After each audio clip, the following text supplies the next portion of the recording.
দুনিয়ার জিনিস প্রসাদনী রব্বে কাবার কসম খায় আমি বলতেছি, মসজিদে বসা সারা দুনিয়া ঘুরা বলতেছি, আমি 7 মহাদেশ দেখা বলতেছি, উন্নত দুনিয়া দেখা বলতেছি, মুসলমানদের ঘরে যত আসবাবপত্র আছে দুনিয়ার কারো ঘরে এত আসবাবপত্র নেই।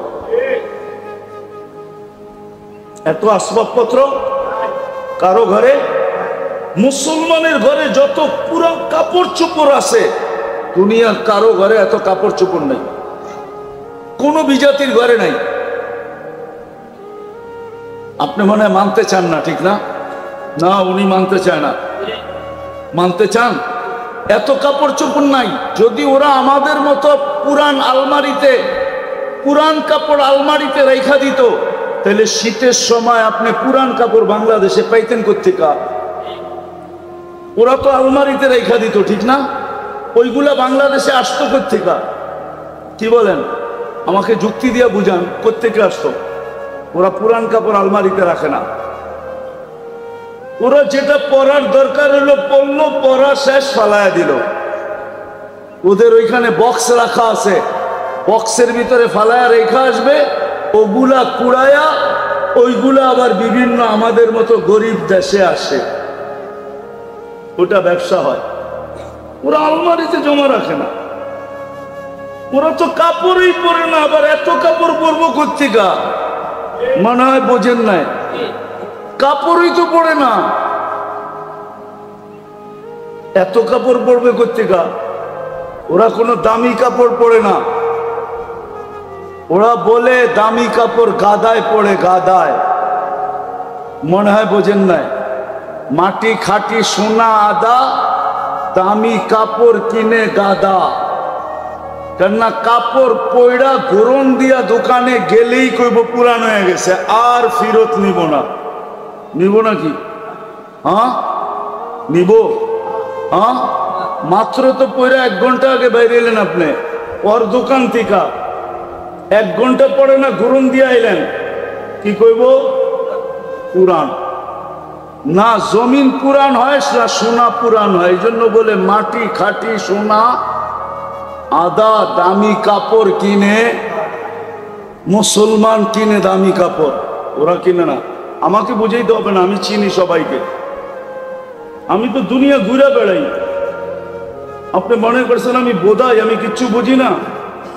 আমি তো সারা বছরই ঘুরে বেড়াই, আমি এটি সব বুঝি, এটি জানি। বিদায় যেটা বুঝাইতে চেয়েছিলাম, যাকে আল্লাহ সদ ইচ্ছায় 3 পছন্দ দিছেন, 3 বার পছন্দ করছেন, মানুষ, মুসলমান, উম্মতে মুহাম্মাদি। আপনি লেখা রাখেন, দিনদারি ছাড়া এখানেও চলবে না, ওইখানেও, এইখানেও, ওইখানেও। যদি চলতো তাহলে সেলিব্রিটিরা আত্মহত্যা করতো না, তাইলে নিজের পিস্তল নিজের মাথায় রেখা গুলি ফুটাইতো না। না ফুটায় নাই? হ্যাঁ, সেলিব্রিটি আত্মহত্যা করে না? করে না? তাহলে সেলিব্রিটিরা আত্মহত্যা করতো না। তাইলে উন্নত দেশের মানুষগুলা সবচেয়ে বেশি আত্মহত্যার প্রবণতা ওই দেশে থাকতো না। দুনিয়াতে সবচেয়ে বেশি আত্মহত্যার প্রবণতা কোন দেশে? উন্নত দেশে। সবচেয়ে বেশি আত্মহত্যার প্রবণতা উন্নত দেশে। কেন বেশি আত্মহত্যা করতো? ওরা তো উন্নত। বোঝা গেল ওর ভিতরে সুখ নাই, ওর ভিতরে। 2টা প্রমাণ দিমু। যদি সুখ হইতো, টাকা দিয়ে যদি সুখ হইতো, তো বুড়া বয়সে বিল গেটস স্ত্রীকে তালাক দিল কেন? কি 3 মাস আগেই তো দিছে। কি ওর কি টাকার অভাব আছে? হ্যাঁ, বাড়িঘর, গাড়ি সারি, প্লেন সেলেন, কোনটার অভাব? তালাক কি সুখে হয় না দুঃখে হয়? হ্যাঁ, না, মনে হয় সুখী হয়, ঠিক না? কি সুখের ঠেলায় তালাক দিয়ে দেয়, ঠিক না? এত বছর সংসার করলো, এই বয়সে আইসা কি দিছে? তাহলে কানাডার প্রধানমন্ত্রী জাস্টিন ট্রুডো কয়েকদিন আগে বউরে কেন বিচ্ছেদ হইল, স্বামী স্ত্রীর বিচ্ছেদ কেন হইল? এই তো 3 মাস আগে হয়েছে, বুঝছে না? দেখছেন না মিডিয়া? কেন হলো? সুখে? না, অনেক সুখ, ঠিক না? সুখের ঠেলায় দুজনে কয় 2 দিকে যে ঘুমাই, ঠিক না? হ্যাঁ, কি সুখের ঠেলায়? আপনারা দি উল্টা কন আরো। ওই যে বুড়া মানুষগুলা উল্টা কয়, কয় বয়স বাড়ছে আরো মহব্বত বাড়ছে, কন না? হ্যাঁ, ওই দেখেন হাসে, কয় বয়স বাড়ছে আরো কি বাড়ে নাই? না, মনে হয় কমে গেছে, ঠিক না? কি বাড়ে নাই? না, সবাই মানতে রাজি না। জমির দাম বাইরা এখন মোহাব্বত বাটা বেড়ে গেছে। বয়স বাড়ছে আর কি বাড়ছে না মোহাব্বত? হ্যাঁ, মোহাব্বত বাড়ে এখানে আর ওইখানে। আমার কথা মাইনা নেন, যাকে আল্লাহ 3বার পছন্দ করছে, দিনই পরিবেশ ছাড়াও এখানেও সুখী না, ওইখানেও সুখী না। এই জন্য আমাদের 2টা কাজ করতে হবে, 2টা কাজ করতে হবে আমাদের মুসলমানের। যা করণীয় দরকার ছিল, 2টা কাজ করতে হবে। আমাদের যুবকরা শুধু না, আমাদের সম্মিলিতভাবে নিজেদের এলাকাকে দ্বীনি পরিবেশ কিভাবে বানানো যায়, এটার জন্য হক্কানি আলেম ওলামাদেরকে সাথে নিয়ে আমাদেরকে চেষ্টা করতে হবে, ওই পন্থা বাহির করতে হবে। পারবেন? করবেন? এটা কিন্তু জরুরি, সবার উপরে ফরজ। আমি আপনাদেরকে গাট্টি নিয়ে যেতে বলতেছি না, যে তাবলিগে যান গাট্টি নিয়া, চিল্লায় যান, 3 চিল্লায় যান, আমি এটা বলতেছি না।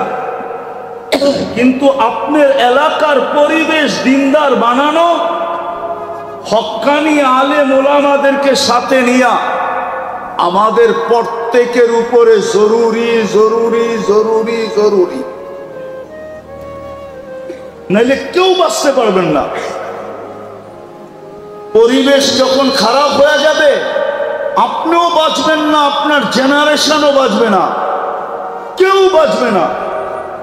এমন একদিন আসবে, এমন একদিন, সনপাড়ার মানুষ ভালো মতে শুনেন কিন্তু আমার কথা, এমন একদিন আসবে, এমন একদিন কেউ নিতেও রাজি হবে না, দিতেও রাজি হবে না।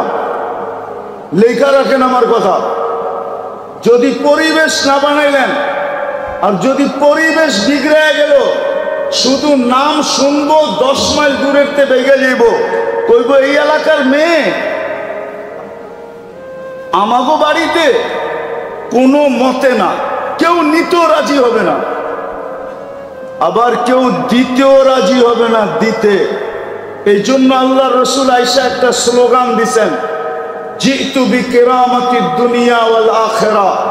আবু সুফিয়ান, জিতু বিকেরামতিদ দুনিয়া ওয়াল আখিরা।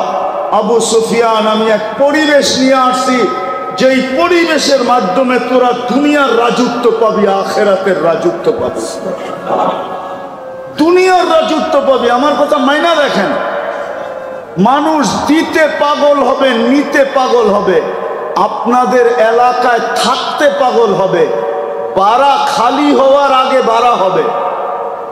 মানুষ এই পরিবেশে থাকার জন্য পাগল হবে, এই পরিবেশের দাম বেড়ে যাবে। আপনি দোকানের বাড়া চাইবেন, বলে থুন মিয়া বাড়া, এইখানে দোকানদারি করবো, বাড়া যত হোক, থাকবো এইখানে, বাড়া যত হোক। কেন?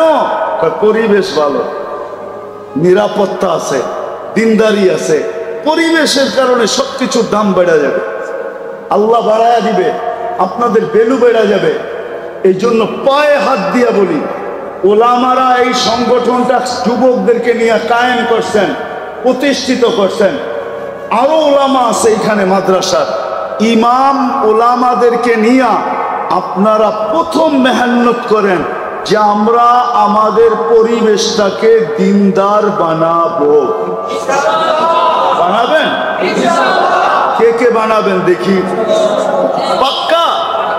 হ্যাঁ, নামান আলেমদের সাথে মশওয়ারা করে এদেরকে সাথে নিয়া।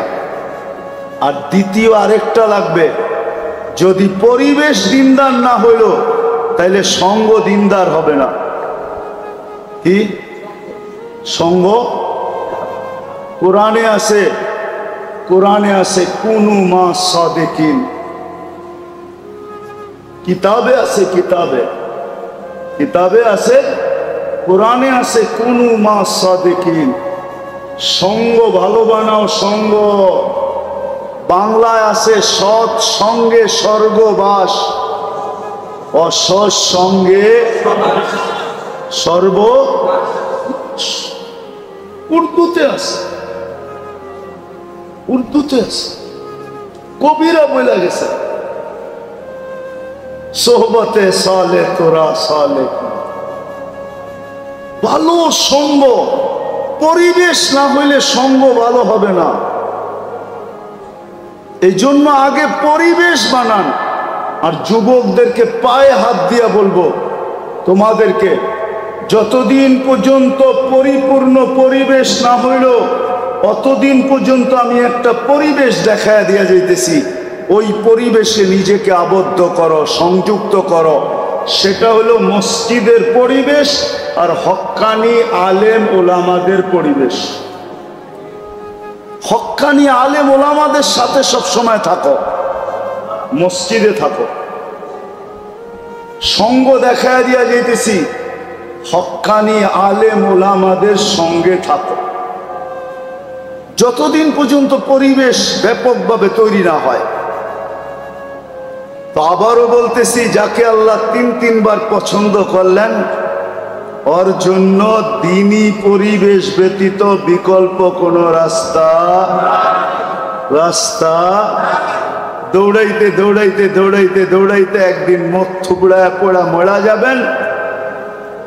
যেই সুখের আশায় দৌড়াইছেন, সুখ কোনোদিন চোখে দেখা যাবেন না।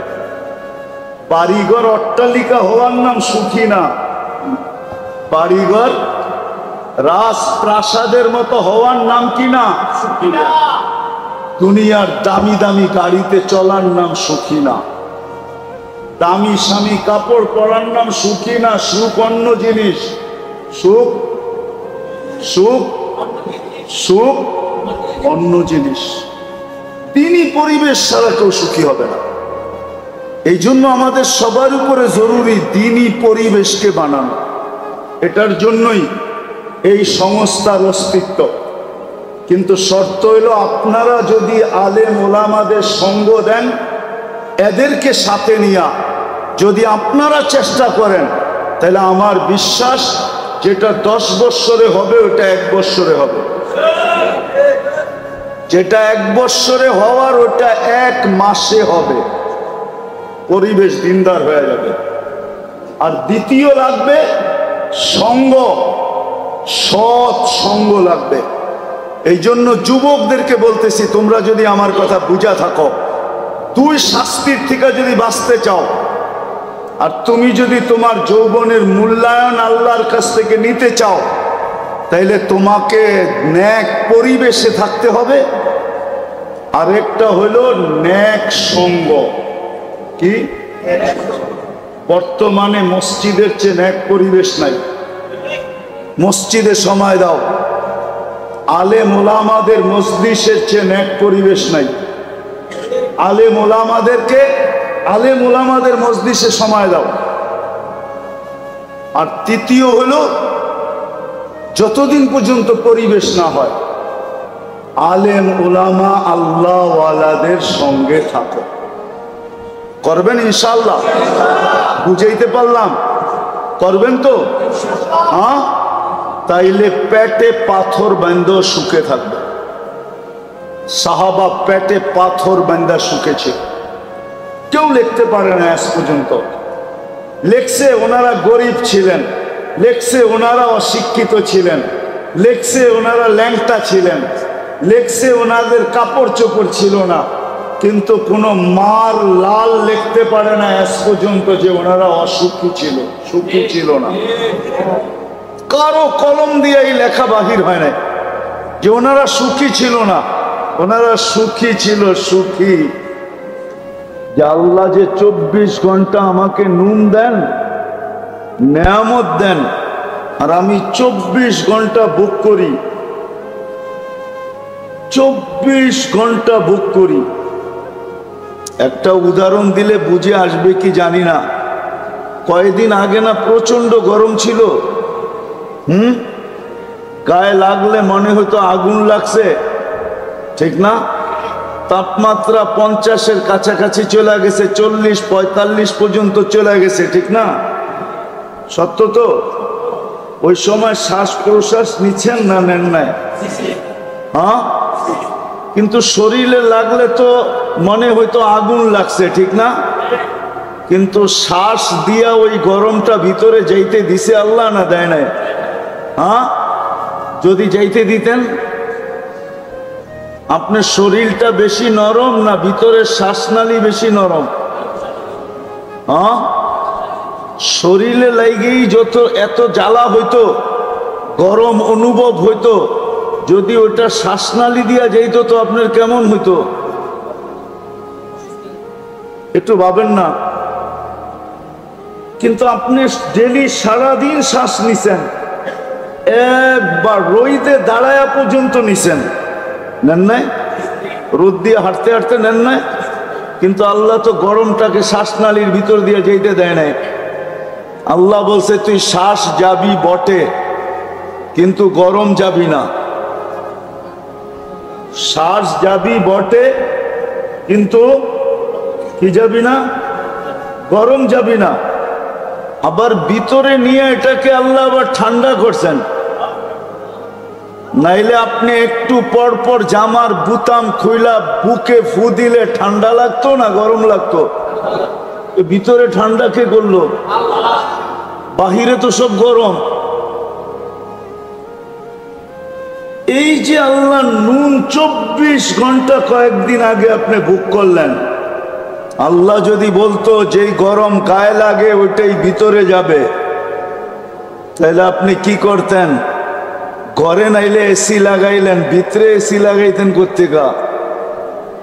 ভাবছেন কোনোদিন? কোনো যুবকও তো ভাবে নাই, কোনো নারীও তো ভাবে নাই। এই জন্য আমি কথা গুছায়া নিয়ে আসতেছি।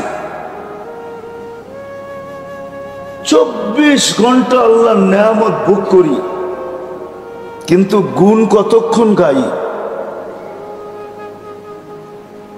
কতক্ষণ গুণ গাই বলেন? তার তুলনায় গুণ কতক্ষণ গাই? কতবার ডেলি আল্লাহ বলি? কতবার ডেলি আল্লাহকে ডাকি? বলেন, চুপ আছেন কেন? এইখানে তো একজনও হবে কিনা জানি না ডেলি 200 বার আল্লাহ বলে। আমি কমায়া দিলাম যে 200 বার ডেলি আল্লাহ বলে, কিন্তু শ্বাস প্রশ্বাস তো নেয় 1,60,000 বার। অক্সিজেন তো নেয় ডেলি 550 লিটার। আল্লাহ কিডনিকে ডায়ালিসিস করেন ডেলি কুদরত দ্বারা 36 বার।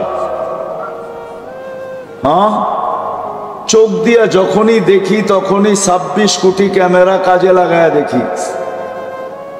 যুবকরা যখনই দেখে, যেদিকেই দেখে 26 কোটি ক্যামেরা দিয়া দেখে। 13, 13, 26, 26টা না, 2600 না, 26,000 না, 26 লক্ষ না, 26 কোটি ক্যামেরা দিয়া দেখে। যখনই খায় 4 বার চেকিং করায়, যখনই পান করে তখনই 4 বার চেক হয়। যখনই খায় বা পান করে 4 বার চেকিং হয়। কয়বার? নাক মুখের কাছে নিতেই নাক প্রথমে গ্রান চেক করে ফেলে যে ঠিক আছে কিনা। সত্য তো? জিহ্বাতে লাগানোর সাথে সাথে স্বাদ চেক করে ফেলে, স্বাদ ঠিক আছে কিনা। কামড় দেওয়ার সাথে সাথে দাঁত চেক করে কোনো পাথরের কণা আছে কিনা। চতুর্থ আবার জিবা চেক করে যে ভিতরে কোনো চুল আর আঁশ জাতীয় যাইতেছে কিনা। এই জন্য খাওয়ার ভিতরে একটা চুল দিয়া দেখবেন, মুখে দেওয়ার লগ লগ জিব্বা ওইটা খুঁজা বাইর করে ফেলবে না, বাইর করে না? মনে হয় আপনাকে ওগুলা করে না, ঠিক না? তাহলে কে করায়? ডেলি নুন কতটুকু খাই, গুণ কতটুকু গাই। এজন্য আমার একটা কথা মানেন, ভালো মতে কান দিয়া শোনেন, কিন্তু যে আল্লাহ মুসলমানের ঘরে আমাদেরকে অস্তিত্ব দিছেন নিজের পছন্দে। কার পছন্দে? আপনি নিজের পছন্দে মুসলমানের ঘরে আসছেন? নিজের পছন্দে মানুষ? আপনি কার পছন্দে মানুষ? মুসলমানের ঘরে কার পছন্দে? উম্মতে মুহাম্মদী কার পছন্দে? আপনাকে পছন্দ কে করছে? আল্লাহর পছন্দের কোনো দাম নাই। দুনিয়ার প্রধানমন্ত্রী যদি পছন্দ করে, এটার যদি ভ্যালু থাকতে পারে, প্রেসিডেন্ট পছন্দ করলে যদি এটার ভ্যালু থাকতে পারে, সমাজের বিত্তবান ব্যক্তি যদি পছন্দ করে এটার যদি ভ্যালু থাকতে পারে, তাহলে আল্লাহ যে আপনাকে তিনবার পছন্দ করলো, এটার কোনো ভ্যালু নাই? ভ্যালু বুঝেন তো? কোনো মূল্য নাই, কোনো দাম নাই।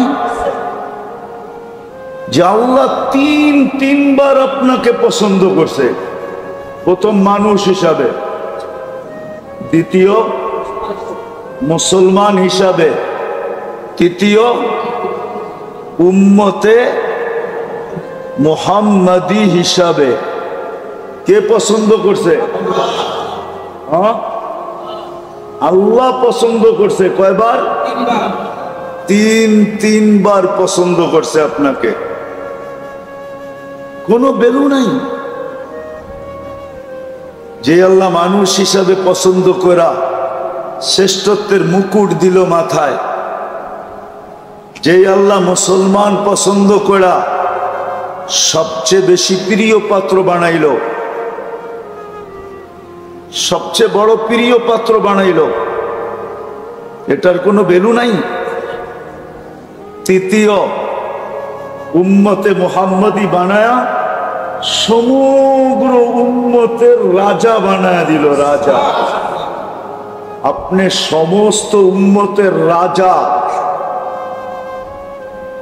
ওলামারা মানবে না মনে হয় রূপগঞ্জের, নাইলে বইলা ফেলতে মন চায়। বইলা ফেলবো? মাইনা নিবেন? কোন উম্মত আপনার সাক্ষী ছাড়া কিয়ামতের দিন এক কদমও আগে যেতে পারবে না। আপনার সাক্ষী ছাড়া এক কদমও কোন উম্মত আগে যেতে পারবে না। শুহাদা আলান নাস, কুরআন বলে শুহাদা আলান ওয়ার রাসূলু শাহীদান আলাইকুম ওয়া আনতুম শুহাদা। কুরআনের পুরো আয়াত হলো এটা, জাহিদু ফিল্লাহি হাক্কা জিহাদি হুয়া ইজতাবাকুম ওয়া মা জাআলা আলাইকুম ফিদ-দীন মিন হারাজ মিল্লাতা আবিকুম ইব্রাহিম হুয়া সাম্মাকুমুল মুসলিমিন মিন ক্বাবলু ওয়া ফি হাদা লিয়াকুনার রাসূলু শাহীদান আলাইকুম ওয়া তাকুনু শুহাদা আলান নাস।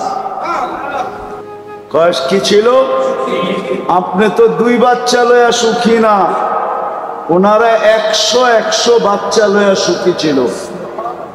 ইবনে উমর রাদিয়াল্লাহু তাআলা আনহুর 99টা সন্তান ছিল, 99টা। আরেক রিওয়ায়াতে আছে 101টা। উনি সুখী ছিলেন। আমরাও পেটে পাথর বাঁধে সুখী থাকবো। করবেন ইনশাআল্লাহ? তাইলে আজকে একটা কাম প্রথম করি, চলেন অতীত থেকে আল্লাহর কাছে তওবা করি। করবেন? কে কে করবেন? তাইলে বলে দেন যে আল্লাহ, মনের থেকে বলেন যে আল্লাহ অতীত থেকে তওবা করলাম।